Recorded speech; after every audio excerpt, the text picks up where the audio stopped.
The footwear industry is really funny. It's interesting. They give you these extremely high-tech shoes, and the research is showing that they're actually bad for our feet. The footwear industry keeps making them, and we like them. The funniest thing is, as a society, we like them, and we buy more, so they make more, and then the shoes get even more contoured and things, and it's this cycle that we are in, and it's hard to get out of. The muscle imbalances that cause lower back pain also affect your feet, right? It's all connected. The hip bone is connected to the thigh bone, and it goes down the chain. So it's really important that your connection with the ground is a healthy one, and most of the time when we're up and moving about, that's our feet. So we're going to talk about the best thing you can put on your feet. My name is Dr. Ryan Peebles. I am a physical therapist by profession. I've dedicated the last 20 years of my life to better understanding and reversing the root causes of chronic lower back pain. So my trek was 10 years ago. I did a 500-mile walk. My very first foot problem started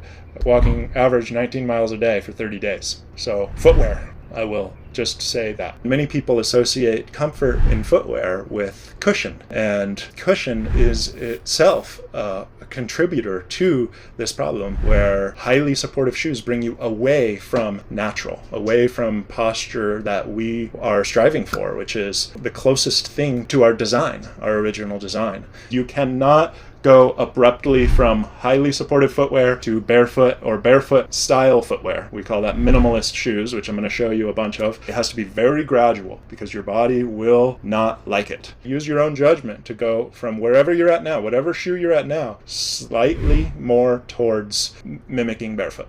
That's the goal, just slightly. And if that means getting a barefoot shoe and then putting a supportive insert in it, then that's an affordable way to do it. That's the way I did it, personally. We'll get into the shoes, okay? I'll talk about a few different shoes. Disclaimer, I am not affiliated with any shoe company whatsoever. These are just shoes I like, and that's why I'm going to talk about them. They've been helpful to me in my process. So why don't we go in order of your strategy? If you had a strategy to get from normal footwear industry, shoe industry type of shoe to minimalist barefoot footwear category of shoes.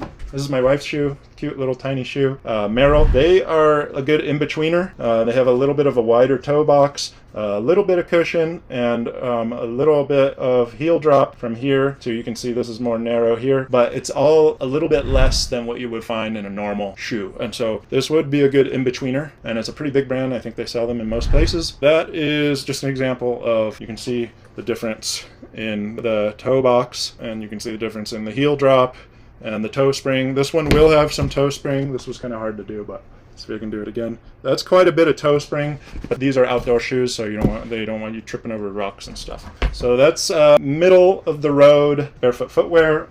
Brooks would be, actually this is even more supportive than a Merrell. This is what I used with my custom orthotic when I had a really bad foot problem and there was all kinds of stuff going on in my foot. I went from this boot that doesn't flex at all to this shoe with this insert, and this was like my injury shoe. So this is probably the most supportive thing I have. Brooks is really good because you can get super wide. Even though they're not a barefoot brand, you can go super wide. So this is double E wide, and it doesn't scrunch your toes. It's really important to be able to spread your toes. I actually have toe spreaders. You put these on your feet and it helps spread your toes, because after a lifetime of wearing basketball shoes, my toes got pretty adapted to narrow shoes, and it does have an impact. If you have a foot injury, I would temporarily recommend Brooks with like a supportive insert. This is a lesser known brand. This is probably my favorite shoe brand.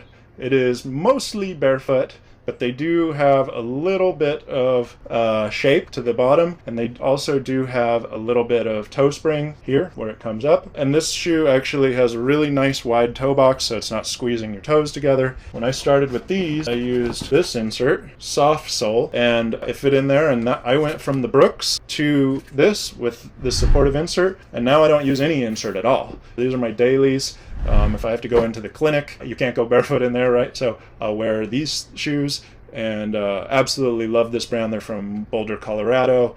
Really small brand, and they've just been amazing and durable, super comfortable, and also barefoot. We're going to get to a point with some shoes where it's actually, I wouldn't say it's very comfortable anymore, because there's no support. And so sometimes you kind of feel like you're just walking barefoot and it's kind of firm. But if that's your goal, if that's what you're trying to mimic, then it can be a good thing. This brand is called Xero. Xero is a Barefoot brand. You can see how wide the toe box is. This is really important. If you're not noticing a theme here, that's one of the major things that I look at a shoe. Are they squeezing my toes together and making my feet look like this? Because even men's shoes do this. This is not healthy for the muscular balance problems that we have here. This contributes to the guy on the right. This kind of shoe contributes to the one on the left. It's more natural. And so that's one thing I like about Xero. They're pretty barefoot. Not a lot of toe spring, not a lot of support. With one stage beyond probably the Lems. Xero is referring to zero drop. The heel is not lifted up like in a lot of shoes. Like in this, that is a 1 inch drop or more. Maybe even 1.5 inches drop. A zero drop shoe, there's no drop from the heel to the toe. It's the same thickness. Here's another Lem shoe, my work boot. Incredible barefoot boots. Look at, no heel drop. You can actually get boots that are barefoot style. You know, a lot of boots these days will have so much contour. The toe spring will go be up like that, and that's pushing your toes back like that. Is not really that natural way to walk. So you can get barefoot boots too. And I saved the best for last. These are my new shoes. I haven't even worn them yet. They're called Ultras. Actually, these are probably a middle of the range. They're not fully barefoot. They're not fully minimal. You can see there's a lot of cushion here, but there's zero heel to toe drop. Not a lot of toe spring, which is the part where the toe goes up like that. It's pretty flat. The only thing that's not very minimal about them is that there's a lot of cushion. These are going to be my long distance backpacking shoes, because when you're going 10 miles a day, the cushion can be extremely beneficial. So I'm saving these for Grand Canyon or something like that. You can see they have a wide toe box. So in the strategy of getting from highly supportive shoes to barefoot shoes, this would be a good middle tier shoe to go to from your New Balance to your Lunas, which I'm going to talk about in a minute, which is the ultimate minimalist footwear. This would be in between those two. I'm most excited to talk about these. These are my ultimate minimal footwear. This brand is called Luna, L-U-N-A. Luna makes just a piece of rubber or sole. I don't know the material. I know they used to be made out of a recycled car tire, and it's just flat, and you just strap it on your feet, and it's a barrier between your foot and the ground. It most closely mimics walking barefoot out of any footwear I've ever seen. And there are other companies like this. I'll show you one more, but I really like the way that the Luna straps work.